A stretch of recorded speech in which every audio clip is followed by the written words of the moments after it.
I stand before you to teach methodology for REET। तो students, REET का syllabus आप लोगों ने देखा होगा। REET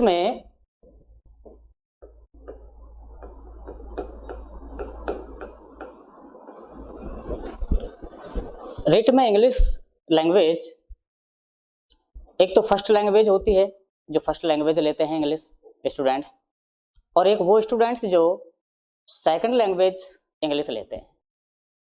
दोनों का सिलेबस थोड़ा डिफरेंस है। तो सेकंड लैंग्वेज जो इंग्लिश लेते हैं स्टूडेंट्स, उनके लिए 30 क्वेश्चंस आते हैं और 30 मार्क्स होते हैं। 30 क्वेश्चंस 30 मार्क्स। ये 30 क्वेश्चंस 6 यूनिट्स में डिवाइड होते हैं। फर्स्ट यूनिट आपकी आती है जिसमें आपके कुछ ग्रामर के टॉपिक्स आते हैं। ग्रामर का पूरी नहीं आती, कुछ सेलेक्टेड टॉपिक्स हैं, ज़्यादा भी टॉपिक नहीं है। एक तो सब्जेक्ट वर्ब एग्रीमेंट,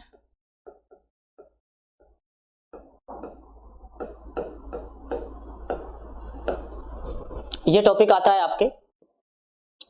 इसके अलावा मॉडल्स और इनफ्रेंस। फर्स्ट यूनिट में ये आते हैं और ये total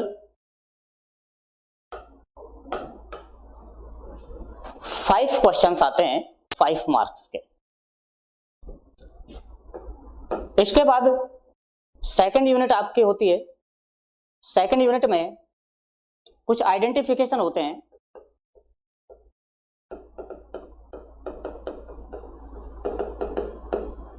identification of alliteration,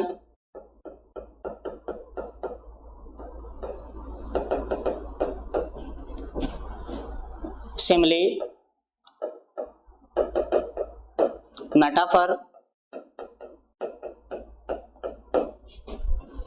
assonance, personification,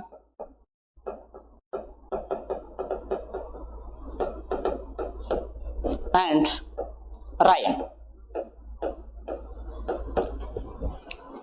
ये कुछ आइडेंटिफिकेशन होते हैं जिनको पोएम की कुछ लाइनें आती हैं, उनमें से आपको आइडेंटिफाई करना होता है कि इस पोएम में, इस लाइनों में, इन लाइनों में एलिट्रेशन का यूज किया गया है या सिमिली का या मेटाफर का या फिर एसोनेंस का या पर्सोनिफिकेशन का या राइम का, किस चीज को यूज किया गया है वो आपसे आइडेंटिफाई करवाया जाता है।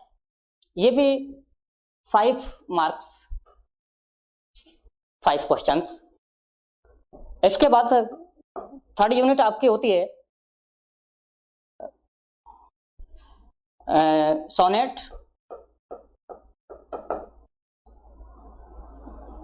Drama, elegy, short story. इसके अलावा फ्रेजेज, इडियम्स,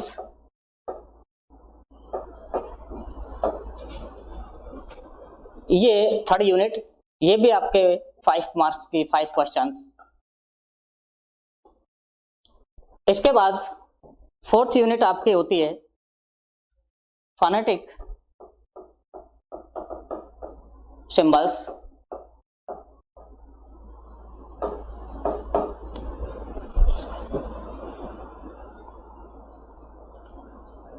पहले फोनेटिक्स में ट्रांसक्रिप्शन आता था, पूरे वर्ड का ट्रांसक्रिप्शन करना होता है, लेकिन अब ये ट्रांसक्रिप्शन हटा दिया है। फोनेटिक सिंबल्स आएंगे, उनको पहचानना है।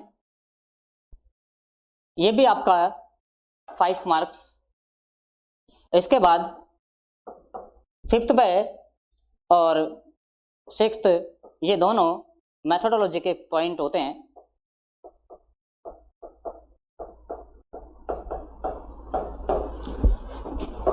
ये 10 मार्क्स का होता है।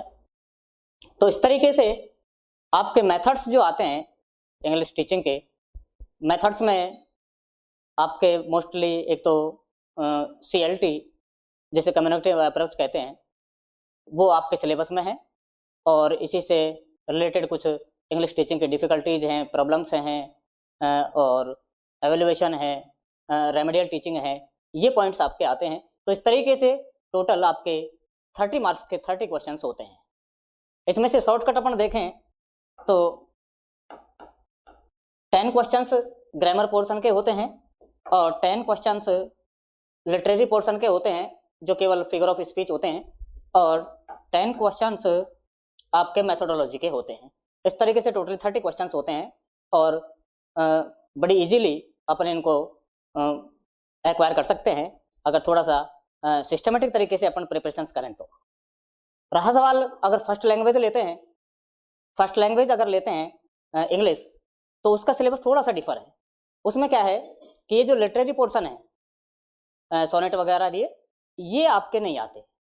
उसमें ग्रामर पोर्शन ज़्यादा बढ़ा दिया गया है। उसमें पूरी ग्रामर आती है जिसमें पार्ट ऑफ स्पीच है, डायरेक्ट इनडायरेक्ट है, पैसिव वॉइस है, डिग्रीज हैं, वो सारे टॉपिक्स आते हैं ग्रामर के। और लिटरेरी पोर्शन जो सोनेट वगैरह, एलिजी और ये एलिट्रेशन वगैरह ये हटा दिए गए हैं। तो उसमें ग्रामर पोर्शन आता है और मेथोडोलॉजी आती है। तो इस तरीके से आपका ये रीट का सिलेबस होता है, आपके पास में, सभी के पास में होगा भी, और बड़ी इजी वे में अपन इनको तैयार कर सकते हैं अगर थोड़ा सा सिस्टमेटिक तरीके से अपन इनको ट्रीट करें तो स्टूडेंट्स, नेक्स्ट क्लासों में नेक्स्ट टॉपिक्स पर चर्चा होगी। तब तक के लिए थैंक यू।